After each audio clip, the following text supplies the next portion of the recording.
আপনারা জানেন গত 12 তারিখে আমাদের একজন জুলাই যোদ্ধা এবং ইনকিলাব মঞ্চের মুখপাত্র আমাদের তাকে সন্ত্রাসীরা এই গতকালকে রাতে মারা গিয়েছে।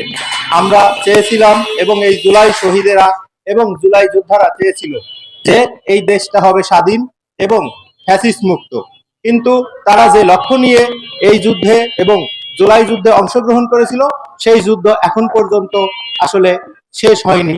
আমরা দেখছি, ভেবেছিলাম আমরা 5 আগস্টে আমাদের যুদ্ধ শেষ, কিন্তু আমরা 5 আগস্টের পরবর্তী দেখছি আবারও ওই ফ্যাসিস্ট হাসিনার দোসরদেরকে আবারও এখানে প্রতিষ্ঠিত করার জন্য একটার পর একটা জুলাই যোদ্ধাদেরকে হত্যা করে কিলিং মিশন চালিয়ে তাদেরকে এই দেশ থেকে বিতাড়িত করে তারা এই ফ্যাসিস্টকে আবারও পুনর্বাসনের অপচেষ্টা চালাচ্ছে। আমরা তারই প্রতিবাদে আমরা এসেছি এই থানাতে।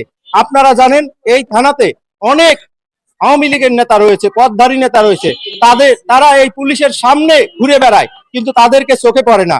কিন্তু এই জুলাইয়ের সৈনিকরা যারা ছিল তাদেরকে ফাঁসানোর জন্য বিভিন্ন ধরনের অপচেষ্টা চালিয়েছে এই থানার পুলিশেরা। বেশ কয়েকজন অফিসার এ কারণে বদলি হইলেও আমরা দেখছি অনেক অফিসার এখনো রয়ে গেছে যারা এই আওয়ামী লীগের, শ্রমিক লীগ, যুবলীগ, ছাত্রলীগের লোকজনদের সাথে তারা মিশে তাদের সাথে চা খাচ্ছে, তাদের সাথে বসে তাদের গাড়ি ব্যবহার করতেছে। এরকম অনেক অফিসার আমরা দেখেছি তাদের গাড়ি ব্যবহার করছে, কিন্তু তাদেরকে মামলা থাকা সত্ত্বেও তাদেরকে অ্যারেস্ট করা হচ্ছে না। তাই আমরা এই থানার সামনে এই শোক দিবসকে শক্তিতে পরিণত করে আমরা এই থানার সামনে এসেছি।